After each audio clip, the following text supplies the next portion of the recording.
નમસ્કાર, હું મિથુન. આપ જોઈ રહ્યા છો ગુજરાત A to Z અને સૌપ્રથમ વાત કરીએ એક મહત્વના સમાચારની જે મળી રહ્યા છે સુરતથી.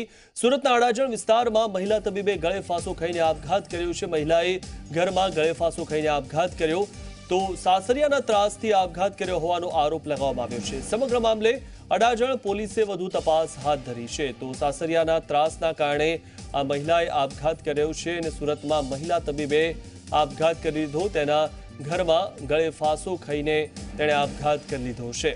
તો સાસરિયાના ત્રાસના કારણે કંટાળીને તેને આપઘાત કર્યો. આજે વધુ માહિતી મેળવી અમારા સંવાદદાતા ચેતન પટેલ પાસેથી. ચેતન, જણાવો શું વધુ વિગત છે? જી મિથુન, ખાસ કરીને જે ઘટના છે તે સુરતના અડાજણ વિસ્તારની છે, જ્યાં મહિલા તબીબે આજે મોડી સાંજે પોતાના જ ઘરમાં ગળે ફાંસો ખાઈ આપઘાત કરી લીધો હતો. ખાસ કરીને સાંજના સમયે તેનો જે પતિ હતો તે કામ અર્થે બહાર ગયો હતો. તે દરમિયાન ઘરમાં કોઈ ન હતું અને ત્યારબાદ આ જે પગલું ભર્યું છે ખૂબ જ દુઃખદ પગલું ભર્યું છે. ખાસ કરીને જે રીતે જે તબીબ છે મહિલા, તેમના પરિવારજનોએ આક્ષેપ કર્યો હતો કે તેમના સાસરિયા દ્વારા વારંવાર ત્રાસ આપવામાં આવતો હતો અને આ ત્રાસને લઈને આ જે મહિલા તબીબ છે તેમના દ્વારા આ પગલું ભરાયું છે. હાલ જે અડાજણ પોલીસ છે તે અડાજણ પોલીસ દ્વારા જે મહિલા તબીબના જે પતિ છે તેમજ સાસુ સસરા છે તેમની પૂછપરછ હાથ ધરી છે અને આગળની કાર્યવાહી હાથ ધરી છે. જી, આભાર ચેતન, માહિતી આપવા બદલ. તો સાસરીઓના ત્રાસના કારણે મહિલાએ આપઘાત કર્યો હોવાનું જાણવા મળ્યું છે.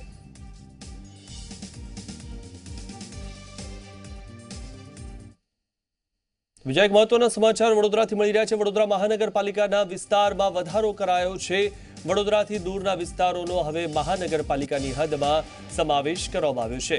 ગોરવા, સમા, હરણી, બાપોદ, તરસાલી અને કલાલી ગામના બાકી રહેલા વિસ્તારોનો મનપાની હદમાં સમાવેશ કરવામાં આવ્યો છે.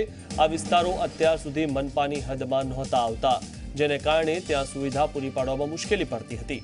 જે અંગે કેટલાક લોકોએ મુખ્યમંત્રી સમક્ષ રજૂઆતો કરી હતી, જેને ધ્યાને લઈને મુખ્યમંત્રીએ આ વિસ્તારોને પણ વડોદરા કોર્પોરેશનની હદમાં ભેળવવાનો નિર્ણય કર્યો.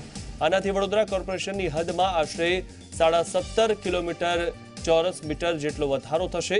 જે વિસ્તારોનો સમાવેશ કરવામાં આવ્યો છે તે અંગે વાત કરીએ તો ગોરવા પંચવટીથી ઉંડેરા ગામ સુધીનો 0.842 ચોરસ કિલોમીટરનો વિસ્તાર, હરણી બાયપાસ પછીનો 9.096 ચોરસ કિલોમીટરનો વિસ્તાર, સમા કેનાલ પછી આવતો 1.576 ચોરસ કિલોમીટર વિસ્તાર, તરસાલી નેશનલ હાઈવે નંબર 8 પછી આવતો 2.644 ચોરસ કિલોમીટરનો વિસ્તાર, ત્યારે બાપોદ તરફ નેશનલ હાઈવે નંબર 8ની પૂર્વ તરફનો 0.700 ચોરસ કિલોમીટરનો વિસ્તાર અને કલાલી કેનાલ પછીનો 2.57 ચોરસ કિલોમીટરનો વિસ્તાર, એમ કુલ મળીને 17,458 ચોરસ કિલોમીટર વિસ્તારને મનપાની હદમાં સમાવવામાં આવ્યો છે.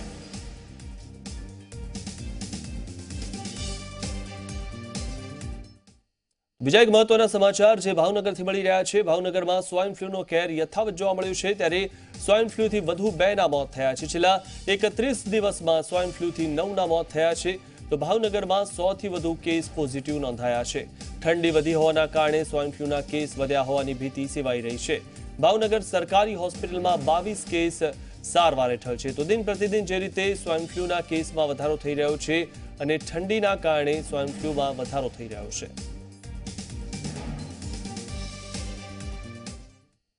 અંડરવર્લ્ડ ડોન રવિ પૂજારીની દક્ષિણ આફ્રિકામાં ધરપકડ કરવામાં આવી છે અને તેને ભારત લાવવાની કામગીરી ચાલી રહી છે. ત્યારે ખાસ વાત એ છે કે રવિ પૂજારીની ધરપકડમાં ગુજરાત પોલીસની મહત્વની ભૂમિકા છે.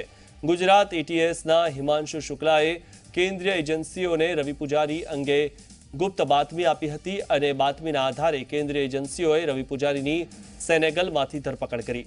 રવિ પૂજારી પાસેથી શ્રીલંકાનો પાસપોર્ટ મળી આવ્યો છે. જો કે તેને લાવવા માટે 7 થી 8 દિવસનો સમય લાગી શકે છે. તપાસ એજન્સીઓ રવિ પૂજારીને ભારત લાવવા માટે કામે લાગી ગઈ છે. ગુજરાત ATS અને અમદાવાદ ક્રાઇમ બ્રાન્ચ પણ રવિ પૂજારીની પૂછપરછ કરશે. રવિ પૂજારી સામે ગુજરાતમાં પણ 30થી વધુ ગુનાઓ નોંધાયેલા છે, જેમાં બિલ્ડરો, મોટા વેપારીઓ અને રાજકીય નેતાઓને ખંડણી, મારી નાખવાની ધમકી સહિતના ગુનાઓ છે. કેટલાક લોકોએ રવિ પૂજારીને લાખો કરોડો રૂપિયાની ખંડણી ચૂકવી દીધી હોવાનું પણ જાણવા મળ્યું છે. જ્યારે કેટલાક લોકોએ ડરના કારણે તેની સામે ફરિયાદ કરવાનું ટાળ્યું હતું. ત્યારે ગુજરાતમાં કોંગ્રેસના કેટલાક ધારાસભ્યોને રવિ પૂજારીએ ધમકી આપી હતી. જિગ્નેશ મેવાણીને પણ રવિ પૂજારીના નામથી ધમકી મળી ચૂકી છે. 22મી જાન્યુઆરીએ સેનેગલથી સુરક્ષા એજન્સીઓ દ્વારા તેની ધરપકડ કરવામાં આવી. હવે તેને ભારત લાવવાની કવાયત હાથ ધરવામાં આવી છે. રવિ પૂજારી મહારાષ્ટ્ર પોલીસના ચોપડે પણ વોન્ટેડ છે. રવિ પૂજારી છેલ્લા 15 વર્ષોથી ફરાર છે અને વિદેશમાં બેસીને તે ભારતમાં પોતાનો ખૌફ બતાવી રહ્યો હતો. સેનેગલમાં રવિ પૂજારી મહારાજા નામથી રેસ્ટોરન્ટ ચલાવતો હતો અને સાથે જ મુંબઈ અને ભારતના અન્ય શહેરોમાં મોટા નેતાઓ કે બિલ્ડરોને ફોન કરીને ધમકીઓ પણ આપતો હતો. તો સુરતમાં પણ ડોન રવિ પૂજારી સામે ગુના નોંધાયેલા છે, જેમાં 2017માં 3 ગુના અને 2015 અને 2018માં એક ગુનો નોંધાયો છે, જેમાં તેની સામે ખંડણી માંગવાનો આરોપ છે. સુરતના ગુનાઓની પણ તપાસ ગુજરાત એટીએસ કરશે. ઓગસ્ટ 2018 બાદ આ તમામ તપાસ એટીએસને સોંપવામાં આવી છે.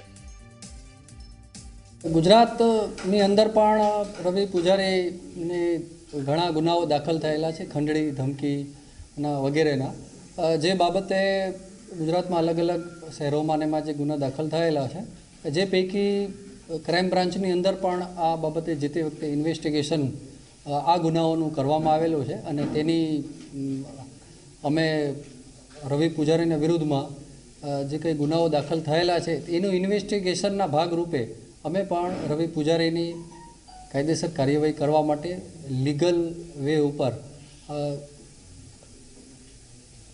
ક્રાઇમ બ્રાન્ચ પૂરેપૂરી કાર્યવાહી કરશે. પીપાવાવ પોર્ટ એપીએમ ટર્મિનલની કોલોનીમાં પીપાવાવ મરીન પોલીસના દરોડા અને કસ્ટમ અધિકારીને ફાળવેલ ક્વાર્ટરમાંથી વિદેશી દારૂ અને બિયરના ટીન પણ મળી આવ્યા. તો બોટલો તથા બિયર મળી અલગ અલગ બ્રાન્ડનો કિંમતી દારૂ અને બિયરના ટીન પણ મળી આવ્યા છે. કસ્ટમ ઇન્સ્પેક્ટર જયદેવ ચારણની પોલીસે અટકાયત કરતા ઉદ્યોગગૃહોમાં ફફડાટ વ્યાપી ગયો છે. કસ્ટમના અધિકારી દારૂ કોલોની રૂમમાં રાખીને વહેંચતા હોવાનું પોલીસને જાણવા મળ્યું છે. કસ્ટમ ઇન્સ્પેક્ટર જયદેવ ચારણની પૂછપરછ શરૂ થઈ ગઈ છે. કુલ રૂપિયા 46,035નો મુદ્દામાલ કબજે કરીને આગળની કાર્યવાહી હાથ ધરવામાં આવી છે.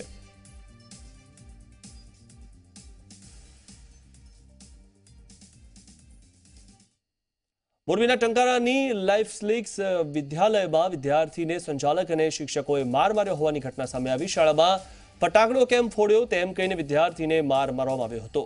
ત્યારે વિદ્યાર્થીને પટ્ટા વડે માર મારતા સારવાર અર્થે હોસ્પિટલમાં ખસેડવામાં આવ્યો. ટંકારા પોલીસ સ્ટેશને શાળાના સંચાલક સહિત 5 સામે ગુનો નોંધાયો છે.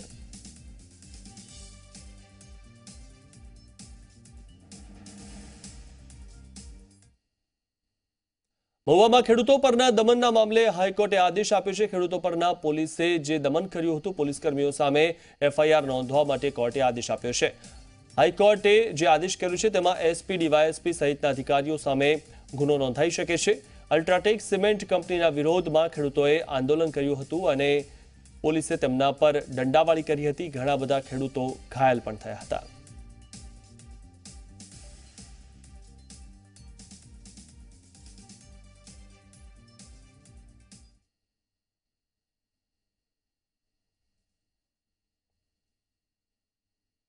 જામનગરના હાપા માર્કેટયાર્ડમાં ખેડૂતની મગફળી પાસ કરાવવા માટે નાફેડના અધિકારીએ લાંચ માંગ્યાનો ખેડૂતે આક્ષેપ કર્યો છે.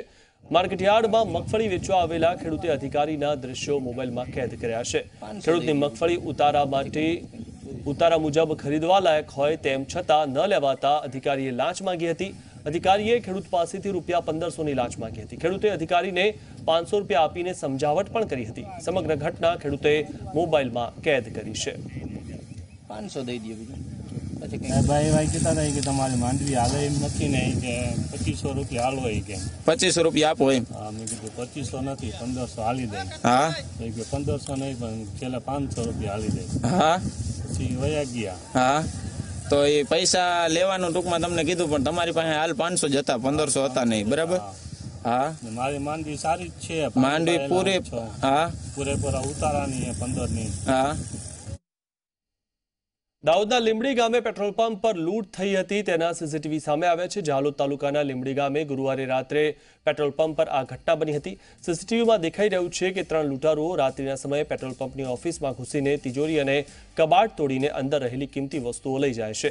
આ મામલે પેટ્રોલ પંપના માલિકે લીંબડી પોલીસ મથકે ફરિયાદ નોંધાવી છે. લીંબડી પોલીસે સીસીટીવીના આધારે તપાસ હાથ ધરી છે.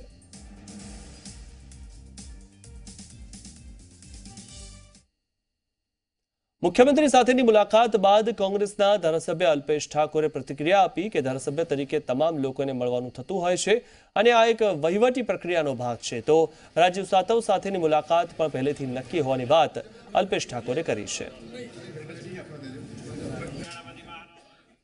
ધારાસભ્ય છું અને ધારાસભ્ય તરીકે મુખ્યમંત્રી શ્રી, મંત્રી શ્રી અને નાયબ મુખ્યમંત્રી છે ને તમામ લોકોને મળતા હોય છે.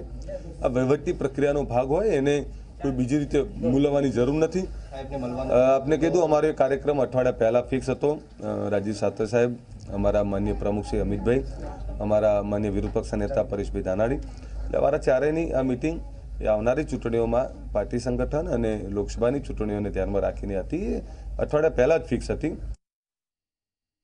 કોંગ્રેસ અધ્યક્ષ રાહુલ ગાંધી ઉત્તર ગુજરાતથી લોકસભાની ચૂંટણીનો શંખનાદ ફૂંકશે. આગામી 15 અથવા 16મી ફેબ્રુઆરીએ ગુજરાતની મુલાકાતે આવી શકે છે. રાહુલ ગાંધી મહેસાણાના ઊંઝા, બેચરાજી કે મહેસાણા ખાતે જનસભાને સંબોધિત કરશે. રાહુલ ગાંધીના કાર્યક્રમને લઈને ગુજરાત કોંગ્રેસને હવે આખરી ઓપ આ કાર્યક્રમને અપાઈ રહ્યો છે.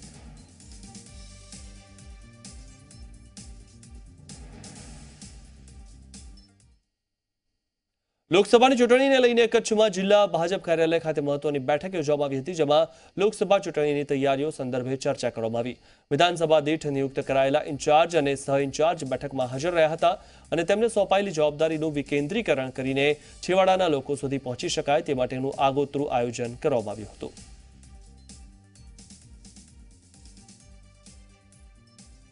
જવાબદારીઓનું વિકેન્દ્રીકરણ કરવામાં આવ્યું અને કચ્છ જિલ્લા ભાજપ કાર્યાલય ખાતે જે આ બેઠક મળી હતી ત્યારે લોકસભાની ચૂંટણીને લઈને આ બેઠક મળી હતી.